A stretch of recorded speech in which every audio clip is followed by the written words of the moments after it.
यहां हम सब लोग नियमों का पालन कर रहे हैं।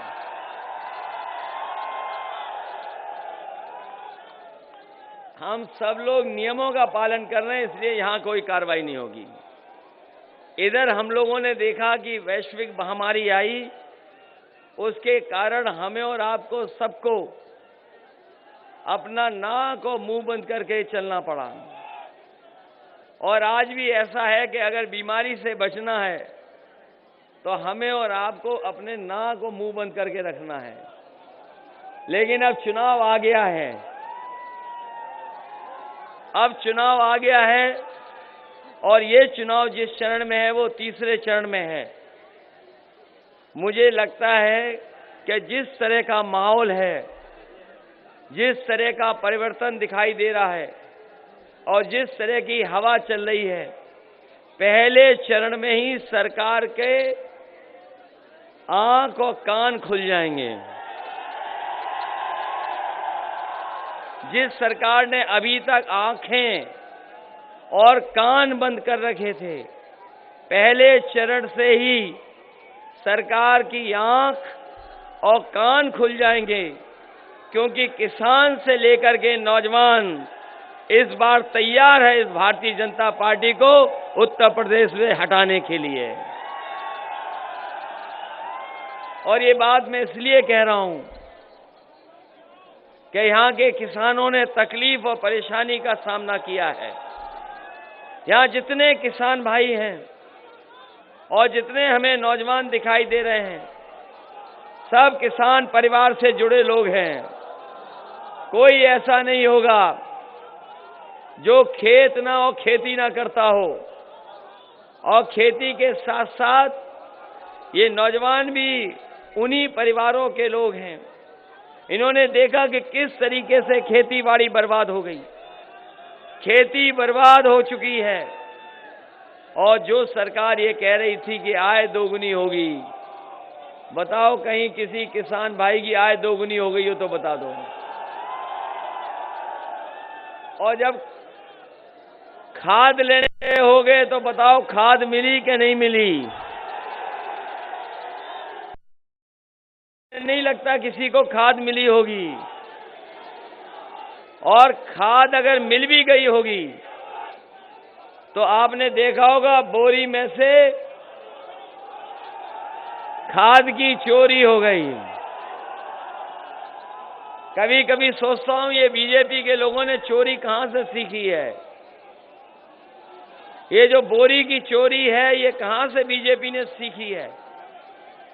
यहां पर जितने लोग होंगे उन्होंने कभी न कभी अपने जीवन में पार्ले जी बिस्किट खाया होगा या पार्ले जी का बिस्किट पैकेट खरीदा होगा। यहां ये बुजुर्ग लोग हैं, जब आपके जमाने में पैकेट मिलता था तो कितना बड़ा पैकेट था। जब पहले पार्ले जी का पैकेट मिलता था बहुत बड़ा पैकेट होता था। लेकिन जैसे जैसे महंगाई बढ़ी उसमें से बिस्किट कम होते चले गए। महंगाई बढ़ती चली गई, बिस्किट कम होते चले गए। और आज भी जो पैकेट मिल रहा है कीमत वही है, लेकिन उसके अंदर बिस्किट उतने नहीं हैं। हमें ये लगता है कि भारतीय जनता पार्टी ने बोरी की चोरी अगर कहीं से सीखी है तो पार्ले जी के बिस्किट पैकेट से सीखी है। अभी इधर मुख्यमंत्री जी कह रहे हैं कि गर्मी निकाल देंगे।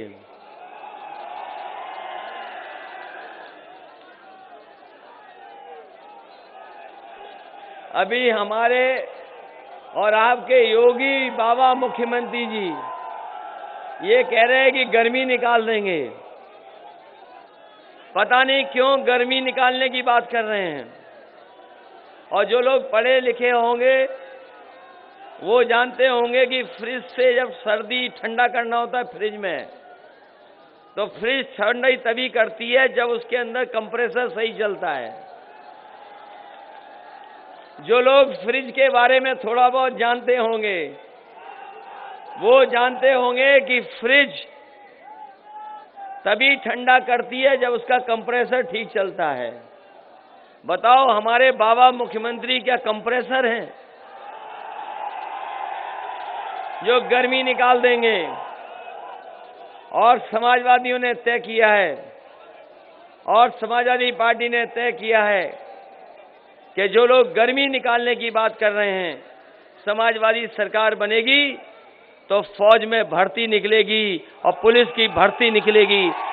ये गर्मी निकालने वालों के लिए हम और नौजवानों के लिए हम कह के जा रहे हैं कि फौज की, पुलिस की भर्ती निकाल करके अपने नौजवानों को नौकरी और रोजगार देने का काम करेंगे।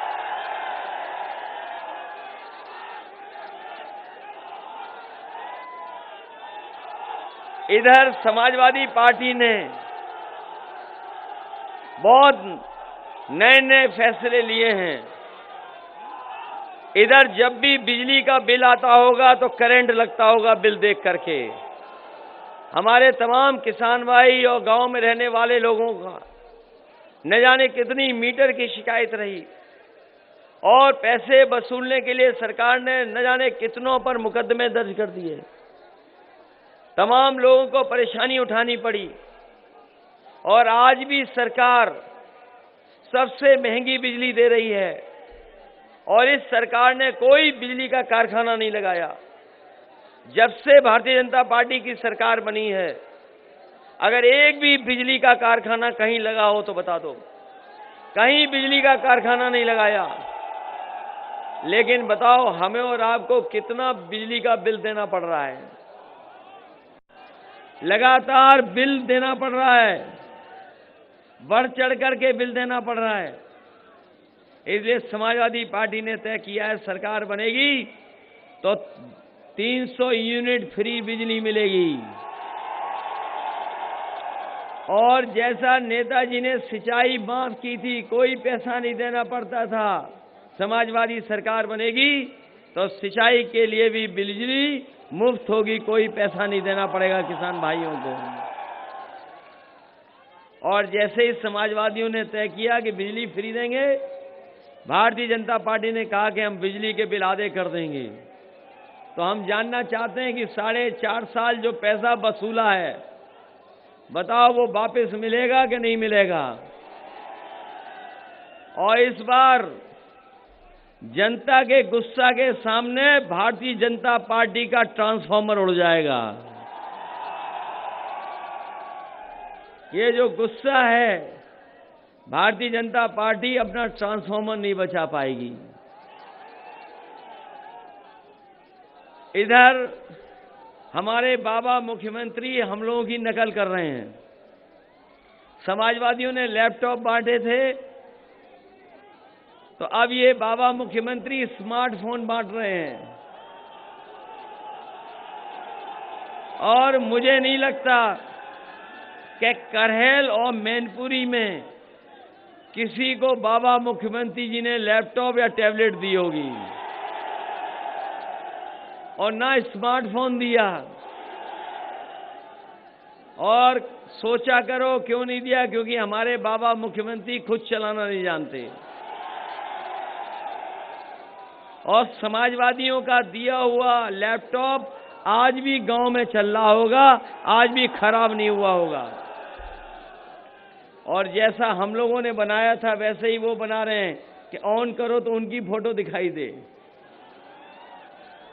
समाजवादी सरकार आएगी तो उनका मोबाइल से जो फोटो आता है वो भी निकालने का काम कर देंगे। और पहले की तरह बच्चे जो आगे की पढ़ाई पढ़ने जा रहे हैं, उनको लैपटॉप देकर के दुनिया से जोड़ने का काम समाजवादी लोग करेंगे। और इसके साथ साथ समाजवादी पार्टी ने तय किया, अपने घोषणा पत्र में लिखा है कि इस समय नई नई नौकरियों की जरूरत है, नए नए रोजगारों के अवसर मिलें, क्योंकि जिस तरीके से तकनीक बदल गई है और जिस तरीके से काम करने का तरीका बदल गया है, जिस तरीके से पढ़ाई होनी चाहिए, नए नए कोर्स आ गए हैं। इसलिए समाजवादी पार्टी ने तय किया है कि अगर 14 लाख लैपटॉप बांट सकते हैं तो उसी क्षेत्र में, आईटी के सेक्टर में अगर 22 लाख भी नौकरी नौजवानों को देनी पड़ी तो समाजवादी सरकार में उन नौजवानों को अच्छी नौकरी, लैपटॉप चलाने वाली या आज के समय पर जो नौकरियां मिलती वो देने का काम करेंगे। इधर बहुत पार्टी ने फैसला लिया है। ये जो कर्मचारी संघ के लोग हैं, समय समय पे हम लोगों को सभाओं में मिलते थे और सभाओं में कहते थे कि उनकी पुरानी पेंशन बहाल हो। यहां भी तमाम नेता बैठे हैं जो उनके संगठन के लोगों से मिलते थे और संगठन के लोगों की यही मांग होती थी कि पुरानी पेंशन बहाल हो। कोई सरकार नहीं की। इस बार हम लोगों ने कर्मचारी संघ के जितने पदाधिकारी हैं उनके साथ बैठे और उनके साथ राय बनाई और जो फाइनेंस और वित्त के जानकार लोग हैं, जो फाइनेंशियल चीजों को समझते हैं, उनको साथ ला करके और जो उस विभाग में पुराने अधिकारियों ने जिन्होंने काम किया है उनसे बात को समझ करके समाजवादी पार्टी ने तय किया है कि सरकार बनने पर पुरानी पेंशन को बहाल करने का काम भी समाजवादी सरकार में होगा। और जब पुरानी पेंशन बहाल कर दी तो भारतीय जनता पार्टी के लोग अब तुलना कर रहे हैं कि नई पेंशन अच्छी है कि पुरानी पेंशन है। लेकिन यहाँ उत्तर प्रदेश के जितने लोग हैं वो नई पेंशन नहीं चाहते, पुरानी पेंशन चाहते हैं। इसलिए सरकार बनेगी तो पुरानी पेंशन को भी बहाल करने का काम होगा। कोरोना के समय पर, कोरोना और बीमारी के समय पर सब कुछ बंद हो गया। बाजार बंद हो गए, कारखाने बंद हो गए, उद्योग बंद हो गए और हमें और आपको भी घरों में रहना पड़ा। अगर उस समय कोई काम कर रहा था तो वो हमारे किसान थे जो खेतों पे जाकर के उन्होंने काम किया और किसानों की वजह से न केवल उत्तर प्रदेश की बल्कि देश की अर्थव्यवस्था को अगर किसी ने बचाया तो हमारे किसानों ने बचाया। उन्होंने कोरोना के समय में भी मेहनत करने का काम किया। इसलिए कोरोना के समय पर अगर कोई मदद कर रहा था तो वो आपकी एम्बुलेंस थी। एम्बुलेंस उस समय भी चल रही थी। इन बाबा मुख्यमंत्री ने एम्बुलेंस खराब की, एम्बुलेंस नहीं दी गरीबों को। आज भी जो एम्बुलेंस सड़कों पे चल रही हैं तो बताओ ये समाजवादियों की हैं कि नहीं हैं? और इसी तरीके से पुलिस के लिए, ये हमारे पुराने लोग जानते होंगे, थानों पे पैसा नहीं होता था। अगर किसी चोर या अपराधी या घटना करके जो भाग रहे होते थे उनको पकड़ने के लिए आपसे पैसे वसूलती थी पुलिस, और जब पैसा मिल जाता था तभी उनकी गाड़ी चलती थी। कोई विभाग के पास बजट नहीं था डीजल और पेट्रोल का। मैंने कहा कि ऐसी व्यवस्था बनेगी जो दुनिया की व्यवस्था है। इसलिए न्यूयॉर्क, अमेरिका की सबसे बड़ा शहर, न्यूयॉर्क की पुलिस कैसे काम करती है उसके लिए यहां से अधिकारी भेजे गए थे। जो इस विभाग के अच्छे अधिकारी उनको भेजने का काम किया वहां, वो देख करके समझ करके आए। और उसके बाद प्रोफेसर वेंकट थे, उनको साथ लेकर के आए और उनके राय मशवरे पर ये पुलिस को 100 नंबर देने का काम हुआ। और जिस समय समाजवादी सरकार थी, समाजवादी पार्टी ने शुरू किया इसको और पुलिस के लिए सबसे बेहतरीन व्यवस्था दी कि अगर कहीं घटना हो जाए तो 10 या 15 मिनट में पुलिस पहुंच जाती थी और मदद करने का काम करती थी। लेकिन जब से बाबा मुख्यमंत्री ने 100 नंबर से 112 किया है तब से पुलिस का कबाड़ा कर दिया। 100 से 112 करके पुलिस का कबाड़ा कर दिया। पहले पुलिस ठीक थी लेकिन 112 नंबर पाके पता नहीं क्या हो गया पुलिस को।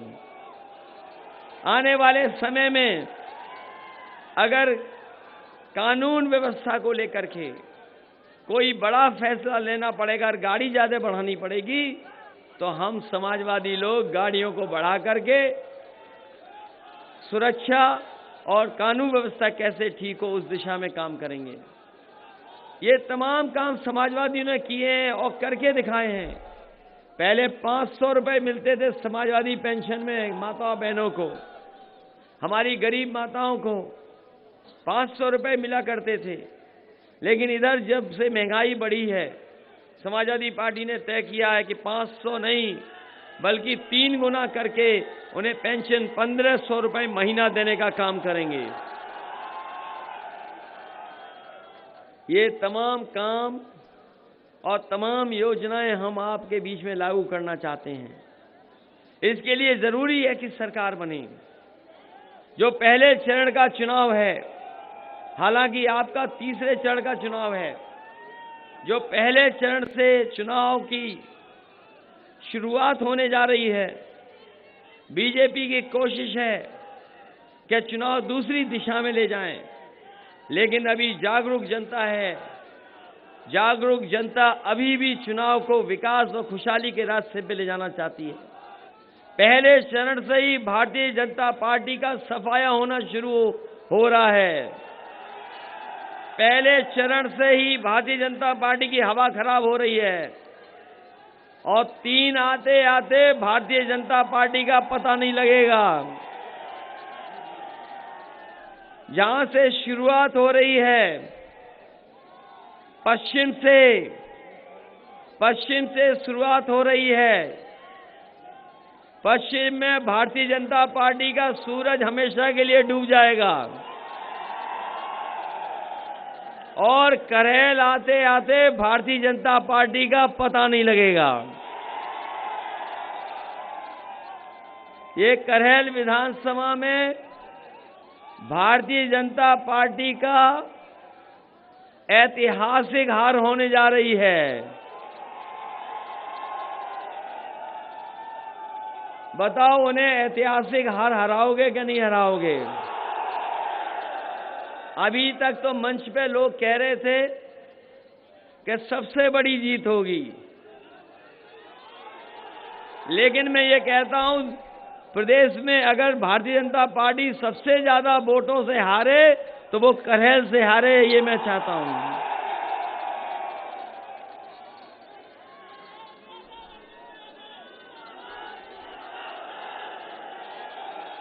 इसलिए मैं ये करेल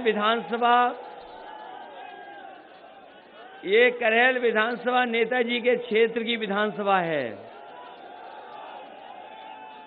नेताजी की क्षेत्र की विधानसभा है और कभी भी ये विधानसभा पीछे नहीं रही है वोटों के मामले में। अपनी पार्टी को न जाने कितनी बार यहां की जनता ने जिताने का काम किया है। यहां बहुत सारे विधायक बैठे जो जीते हैं। ये लगातार समाजवादियों के साथ रही है। यहां की जनता ने हमेशा समर्थन किया है। इसलिए ये चुनाव न केवल हमारा है बल्कि उत्तर प्रदेश के भविष्य का भी चुनाव है। ये उत्तर प्रदेश का भविष्य का चुनाव है। ये लोकतंत्र को बचाने का चुनाव है। ये बाबा साहब भीमराव अम्बेडकर जी का दिया हुआ संविधान का बचाने का चुनाव है। बताओ, इस चुनाव से लोकतंत्र बचाओगे कि नहीं बचाओगे? बताओ, संविधान बचाओगे कि नहीं बचाओगे? और इसलिए बचाना जरूरी है कि संविधान हमें अधिकार और संविधान हमें सम्मान देता है। ये इस क्षेत्र की जनता से कोई आज का रिश्ता नहीं है समाजवादियों का। इस क्षेत्र की जनता से नेताजी का जाने कितना पुराना रिश्ता है। इस क्षेत्र से नेताजी का कुश्ती के जमाने का रिश्ता है। कुश्ती और दंगल के जमाने का रिश्ता है। और जैसा कि अभी मंच पे कहा कि जब नेताजी को चुनाव लड़ना था तो सुभाष यादव जी के परिवार ने उनके लिए सीट छोड़ी थी। नथु सिंह जी ने सीट छोड़ करके उन्हें विधानसभा में पहुंचाने का काम किया था। और आज जब मुझे चुनाव लड़ना पड़ रहा है और मैं चुनाव इसलिए लड़ना चाहता हूं क्योंकि योगी से पहले चुनाव लड़ना चाहता हूं। योगी जी का चुनाव जाने कब होगा, लेकिन उनसे पहले हमारा वोट पड़ जाए इसलिए करहेल में आए हैं। मैं आभारी हूं, और न केवल मैं आभारी हूं, पूरी समाजवादी पार्टी आभारी और धन्यवाद देती है सोवरन सिंह यादव जी का, कि जिन्होंने अपनी सीट को देने का काम किया है। वैसे तो बहुत सारे लोग ये कहते हैं कि दान से बड़ी कोई चीज नहीं होती है। लोग ये मानते हैं कि दान से बड़ी कोई चीज नहीं होती है, लेकिन मैं ये कह सकता हूं कि दान से भी बड़ा अगर कुछ होता है तो वो त्याग होता है। अगर त्याग किसी ने किया है तो आपके विधायक सोवरन सिंह यादव जी ने त्याग कर करके हमें मौका दिया है। मैं आपको भरोसा दिलाता हूं, सुभाष यादव जी का सम्मान करना हो, सोवरन सिंह जी का सम्मान करना हो, समाजवादी लोग पीछे नहीं हटेंगे। सरकार बनने पर उनका सम्मान करने का काम नहीं होगा। आज मुझे खुशी है कि देवेश साकी जी भी आज समाजवादी पार्टी में हमारे साथ हैं, और बड़े संख्या में आज समाजवादी पार्टी में लोग जुड़ रहे हैं। सरिता साकी जी भी समाजवादी पार्टी में आ गई हैं, रमा साकी जी भी समाजवादी पार्टी में आ गई हैं। मैं तमाम करहेल और उत्तर प्रदेश के लोगों को ये भरोसा दिला सकता हूं, समाजवादी सरकार बनेगी तो कहीं भी किसी तरह का भेदभाव नहीं होगा, किसी के साथ अन्याय नहीं होगा, किसी के सम्मान के साथ कोई खिलवाड़ नहीं करेगा। ये हम लोग आपको भरोसा और विश्वास दिलाते हैं, क्योंकि इधर भारतीय जनता पार्टी न जाने कौन सा प्रचार करने लगे। भारतीय जनता पार्टी कोई भी प्रचार कर सकती है, भारतीय जनता पार्टी कोई भी प्रचार करेगी, कोई भी साजिश करेगी, कोई भी षड्यंत्र करेगी। और यहां की जनता ने देखा है कि बड़ी बड़ी साजिशों का, बड़े बड़े षड्यंत्रों का मुकाबला किया है। याद होगा जब लोकसभा का चुनाव था, कांग्रेस पार्टी ने एक बार नहीं, दो बार नहीं, कई जगह 3-3 बार वोट डलवाया था। याद है कि नहीं याद है? इसी लोकसभा में जब कांग्रेस पार्टी थी, दिल्ली में थी, तो एक बार नहीं, दो बार नहीं, कई लोगों को 3-3 बार वोट डालना पड़ा था। कांग्रेस वाले ये सोचते थे कि मैनपुरी में अगर बार बार चुनाव को रोका जाएगा, थोड़ा दबाव बनाया जाएगा और थोड़ी बहुत सख्ती की जाएगी, तो हो सकता है कि जनता घबरा जाए, जनता अपना मन बदल ले। लेकिन मैनपुरी की जनता कितना भी दबाव बना रहा हो, कोई भी साजिश रही हो, लेकिन मैनपुरी की जनता ने उस लोकसभा का चुनाव भी समाजवादियों को जिताने का काम किया। मेरा सौभाग्य है इस बात का कि मुझे आपके बीच में आने का मौका मिला है।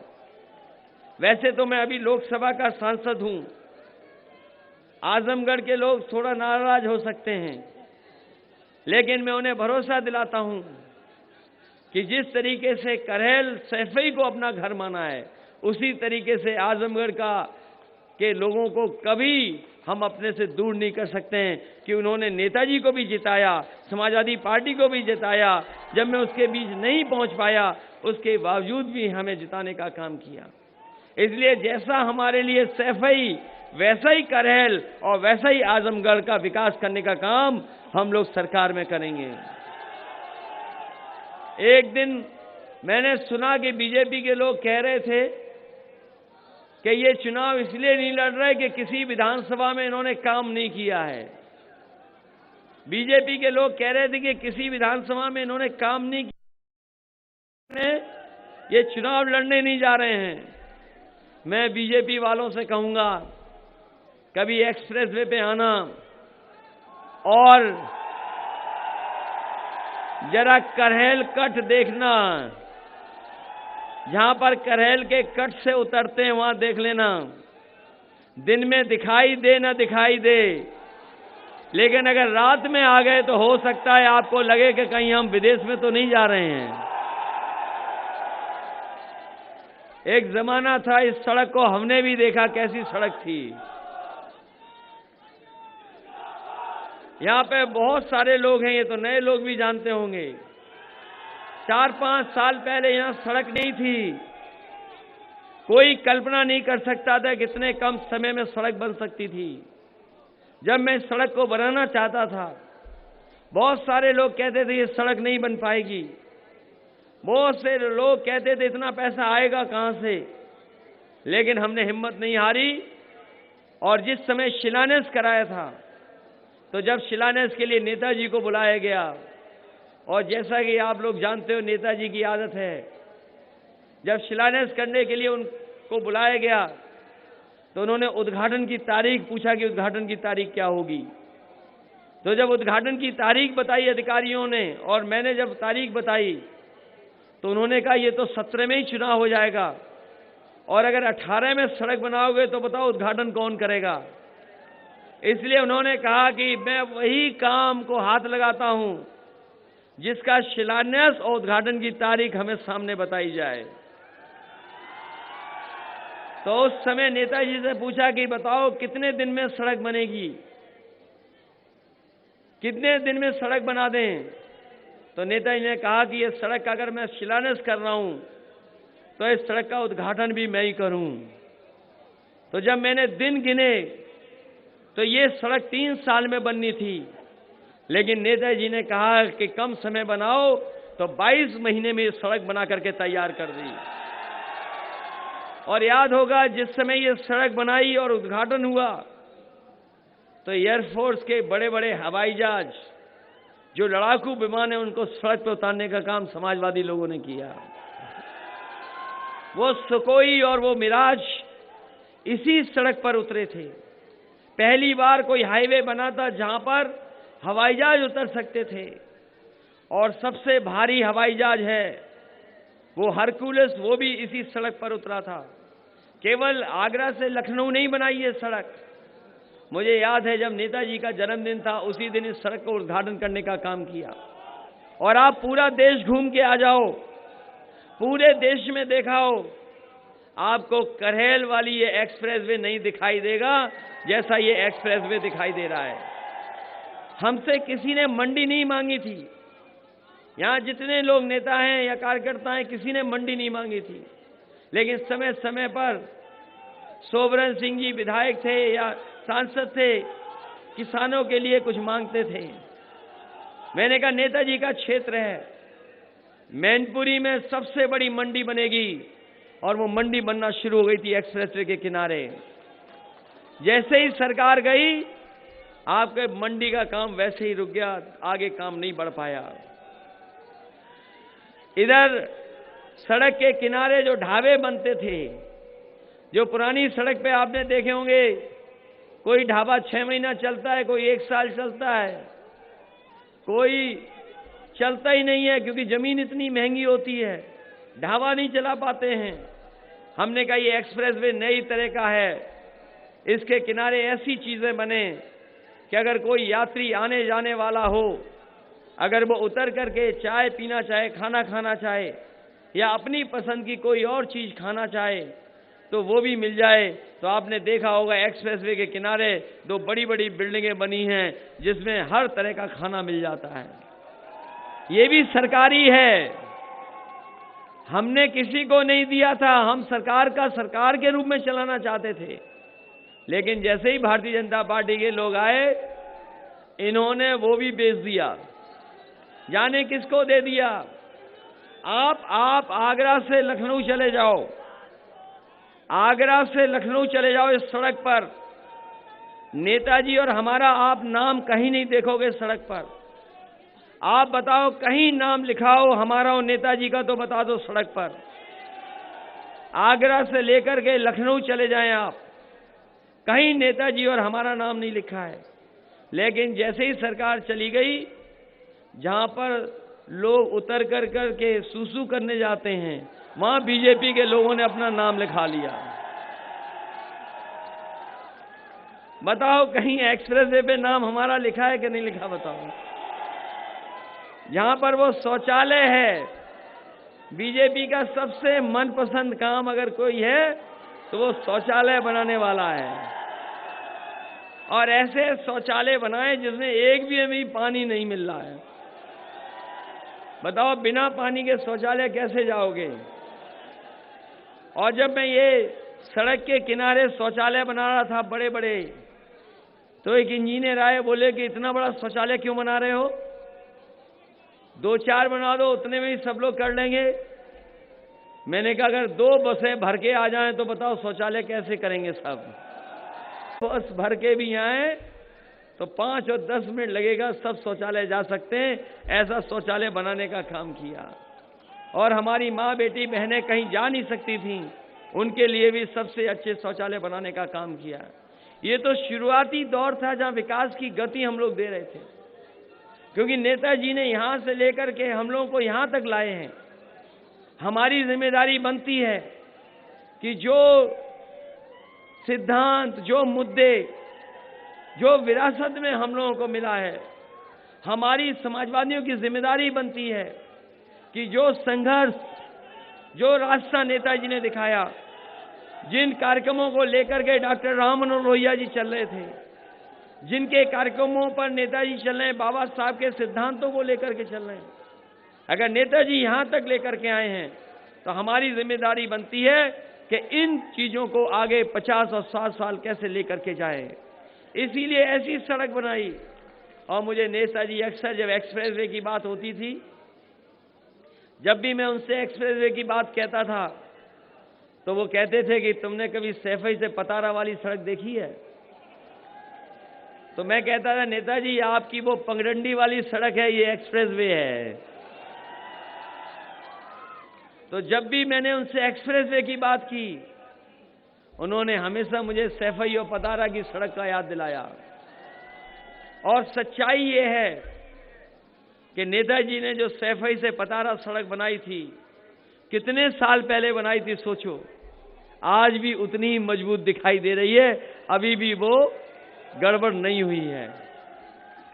और नेताजी ने पीडब्ल्यूडी से नहीं बनवाई थी, कहा ये ब्रिज बनाने वाले लोग हैं, ये मजबूत सड़क बनाएंगे, इसलिए ब्रिज कॉर्पोरेशन वाली सड़क बनाएंगे।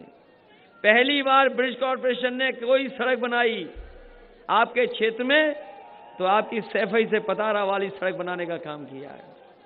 इसलिए समाजवादी पार्टी कभी बिना भेदभाव नहीं करती, बिना भेदभाव के काम कर रहे हैं,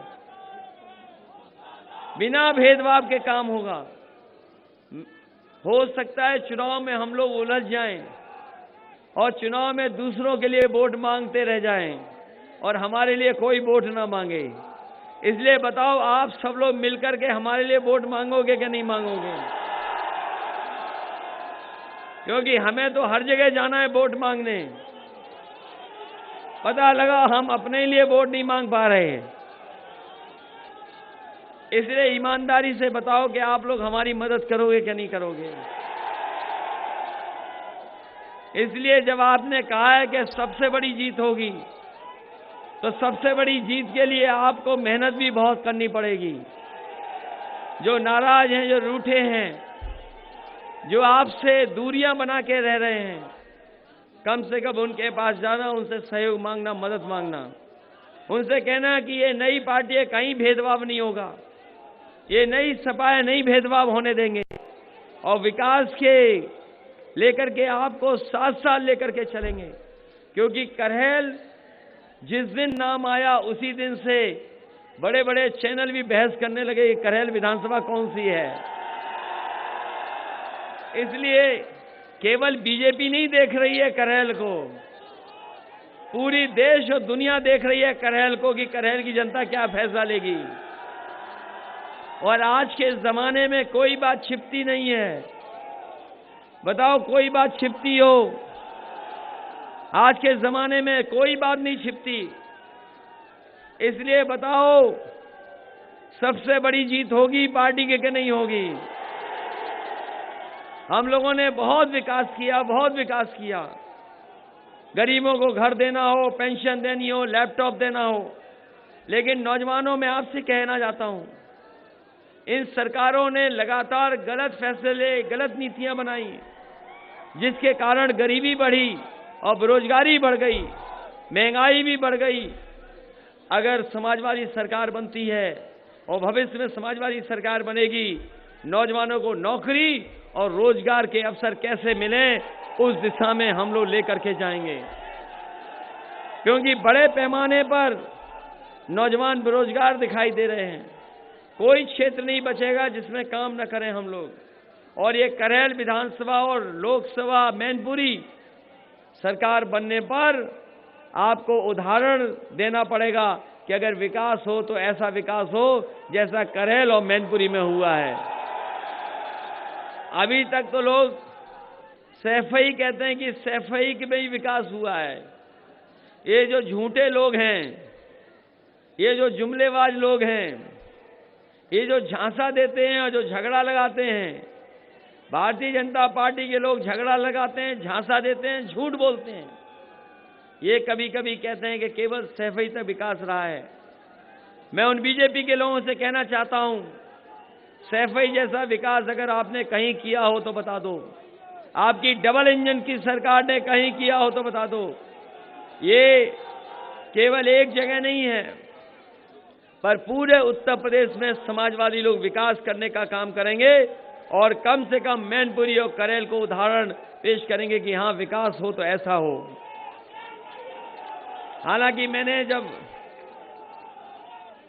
मैनपुरी में था तो मैंने कह दिया था कि जहां पर नेताजी पढ़े और नेताजी ने पढ़ाया, न केवल नेताजी वहां पढ़े और पढ़ाया बल्कि बहुत सारे लोग हैं जो जैन इंटर कॉलेज में पढ़े होंगे। हमारे विधायक सोबरन सिंह जी भी वहीं पढ़े, असीम यादव भी वहीं पढ़े, इनके पिताजी भी वहीं पढ़ाए। वो तो नहीं पढ़े होंगे पिताजी, उन्होंने पढ़ाया। तो सोचिए, उदय प्रताप सिंह जी केवल यहां के कवि नहीं है, अंतर्राष्ट्रीय कवि हैं। नीरज जी के बाद अगर सबसे बड़ा नाम कोई कवियों में रहा तो वो उदय प्रताप सिंह जी, उनके बेटे यहां पढ़े और वो खुद पढ़ाए वहां पर। और कौन कौन पढ़ा? बाथम जी भी पढ़े। जो प्रिंसिपल बाथम जी हैं, इन्होंने जब हमारा परिचय दिया तो जितनी अच्छाई हो सकती है सब परिचय में पढ़ दी। तो ये भी वहीं पढ़े। और कौन पढ़ा?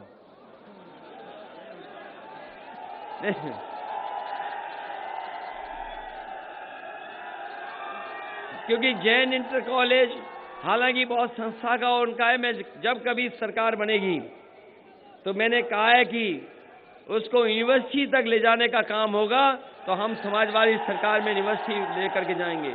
और आपको भरोसा दिलाते हैं कि करेल में कोई न कोई ऐसी इंस्टीट्यूट बनाएंगे जो आज के समय पर जिस पढ़ाई की जरूरत है उस पढ़ाई को लेकर के नौकरी और रोजगार मिलते हैं, उस तरह की इंस्टीट्यूट बना करके यहां के नौजवानों को दुनिया से जोड़ने का काम करेंगे।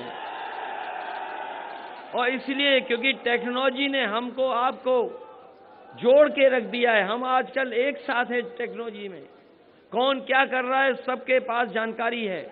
जब से मोबाइल आया, इंटरनेट आया, गूगल आया, कोई झूठ नहीं बोल सकता, सब सच्चाई कहीं ना कहीं आती है। लेकिन इस व्यवस्था को भी अगर भारतीय जनता पार्टी ने खराब करने का काम किया, उसमें झूठ फैलाने का काम किया। इधर मैंने देखा है कि इस टेक्नोलॉजी के माध्यम से बड़ी बड़ी कंपनियां, कपड़े मंगाने हो तो कपड़े मंगा लो, खाने का सामान मंगाना हो तो खाने का सामान मंगा लो, टैक्सी चल रही हैं, चीजें इससे आसान हो गई हैं। इसलिए अगर इस क्षेत्र में भी इस तरह की नौकरी और कारोबार और रोजगार के लिए इंस्टीट्यूट बनानी पड़ी तो हम समाजवादी लोग मिलकर के बनाने का काम करेंगे। और जैन इंटर कॉलेज वालों से कहेंगे कि अगर यूनिवर्सिटी तक ले जाना चाहते हो तो हम समाजवादी लोग आपके साथ हैं। करेल में एक यूनिवर्सिटी बना करके नौजवानों के भविष्य को बेहतर बनाने का काम करेंगे। इन्हीं शब्दों के साथ मैं एक बार फिर आप सबसे अपील करता हूं,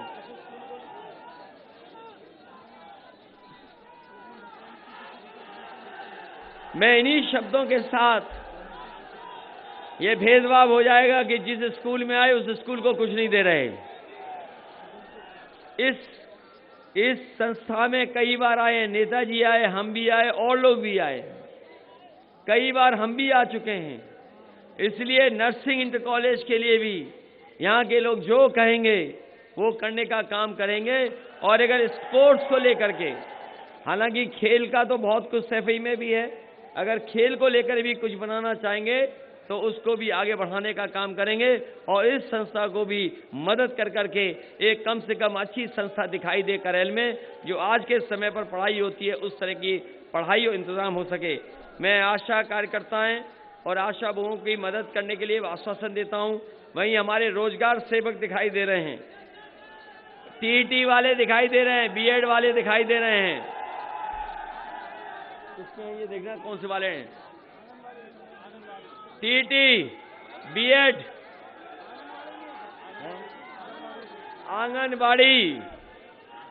आंगनबाड़ी, टीईटी, इन सब की मदद करने का काम करेंगे। आप भी अपना ज्ञापन भिजवा दो। बीएड टीईटी 2011 इनकी भी मदद करने का काम करेंगे। मैं भरोसा दिलाता हूं कि सरकारी जितने भी पद हैं, नौकरियां हैं, उनको सबसे पहले भरने का काम समाजवादी सरकार में होगा। अपने रोजगार सेवकों की भी मदद करेंगे। अभी घोषणा पत्र आने वाला है तो देखेंगे आप, बहुत सारी जो समय समय पर हम लोगों को ज्ञापन दिए हैं, टीईटी वाले 2011 तुम्हारी भी समस्या समाधान करेंगे। इन्हीं शब्दों के साथ आप सबका बहुत बहुत धन्यवाद और आभार प्रकट करता हूं कि इस उम्मीद और भरोसे के साथ कि आप सब खुद मिलकर के हमें चुनाव लड़ाओगे। और जैसा मैंने पहले कहा कि हम और लोगों के लिए वोट मांगते रहें, पार्टी की सरकार बनाने के लिए जगह जगह जाते रहें और अपना क्षेत्र भूल जाएं, लेकिन हमारे क्षेत्र के जितने लोग यहाँ उपस्थित हैं, जितने नेता कार्यकर्ता हैं, हमें भरोसा है कि करहेल तो जिताएंगे ही जिताएंगे। साथ ही साथ मैनपुरी की हर विधानसभा को आप जिताने का काम करना। मैनपुरी शहर में राजू यादव लड़ रहे हैं, उनकी मदद करना। आलोक साक्य लड़ रहे हैं, उनकी मदद करना। विजेश कठेरिया लड़ रहे हैं, उनकी मदद करना। इन सभी प्रत्याशियों को ऐतिहासिक वोट दे करके जिताने का काम करना। यही निवेदन, यही अपील मैं आपसे करना है। बहुत बहुत धन्यवाद। बहुत बहुत धन्यवाद। अब समाजवादी पार्टी में जिला उपाध्यक्ष बसपा